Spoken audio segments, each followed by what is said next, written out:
In the heart of New Orleans, at a bustling diner called Golden Star, the aroma of fresh gumbo and buttery beignets filled the air.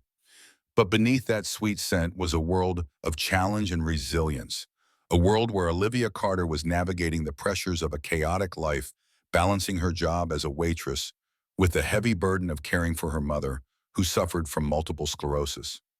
It was a typical busy afternoon when, amidst the clattering plates and chatter of hungry patrons, Olivia found herself wrestling with a particularly stubborn order, a tray teetering dangerously high, too many glasses that seemed to have a mind of their own. And then in a heart-stopping moment, a plate slipped from her hands, smashing onto the tile floor. "Great job, Olivia," a voice dripping with sarcasm rang out from the back. Walter, the manager, stood with his arms crossed, his glare piercing through the din. "Maybe if you paid more attention instead of daydreaming, we wouldn't have this mess." She could feel her cheeks flush as her heart sank. The weight of his scorn reminded her of just how far she had fallen from the dreams of medical school dreams that had slipped through her fingers like that shattered plate. You see, Olivia was once on a promising path, an ambitious student with aspirations of wearing a white coat. But her mother's condition had forced her to abandon her studies and adapt to a life that felt foreign and unrecognizable. At home, Olivia was the caregiver, the rock, while juggling finances that never seemed to balance. Every day felt like a tightrope walk, and at work, the belittling comments from customers made it worse. "Can you even call that a smile?" one customer had sneered. But Olivia held her head high, brushing off the words as she continued serving, others determined to stay graceful under pressure. That day she encountered Andre and his daughter Sophia. Andre was a dignified man, yet his tired eyes spoke volumes. Sophia, his daughter, struggled with a disability that often made dining out a challenge. As the duo settled at a corner booth, Olivia felt a wave of empathy. She understood their struggles more than they knew. Drawing from her medical background, she gently engaged with Sophia, offering little nudges of encouragement as she helped her navigate the complexities of her meal. "Eat this, Sophia. You've got such strong hands. Let's show them what you can do," she cheered, igniting a spark in the young girl's eyes. Andre watched, visibly moved, as Olivia used her experience not just as a waitress, but as a caregiver to elevate his daughter's spirit. And in that moment, a bond was formed. Yet Walter's oppressive presence loomed large. "I'm telling you, Olivia, you don't have what it takes to handle tough customers."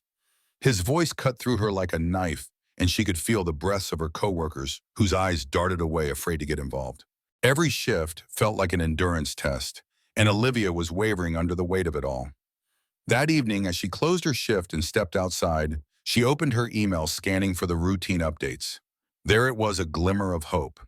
An email from her former medical advisor offering a late opportunity for a prestigious position at a local health initiative. It felt tantalizingly close, yet impossibly out of reach given her current situation. Unbeknownst to Olivia, Andre was not just another patron. As the owner of Golden Star, he had been watching her, absorbing every detail of her interactions. After seeing how she interacted with his daughter, he made a decision. One evening, he invited her for a private meeting. Nervously, Olivia approached the restaurant the next day, her heart racing. She was shocked when Andre laid bare priceless truths. "Walter has been siphoning money from the restaurant," he revealed, his tone serious.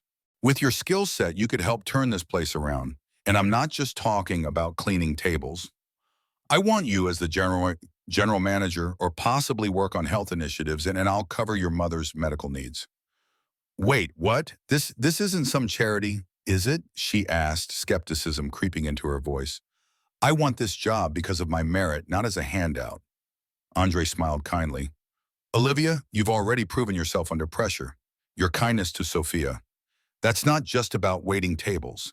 It's about making a difference, and you deserve to be recognized for that." In that moment, Olivia's world tilted on its axis. She struggled with the enormity of the decision placed before her: stay in the familiar yet stifling environment, or leap into a vastly different future. Weeks passed, filled with late nights of deliberation and candid conversations with her mother, who reminded Olivia to prioritize herself.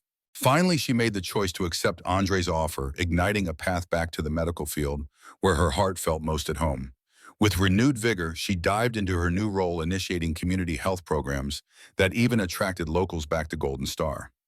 A year later, life had transformed tremendously.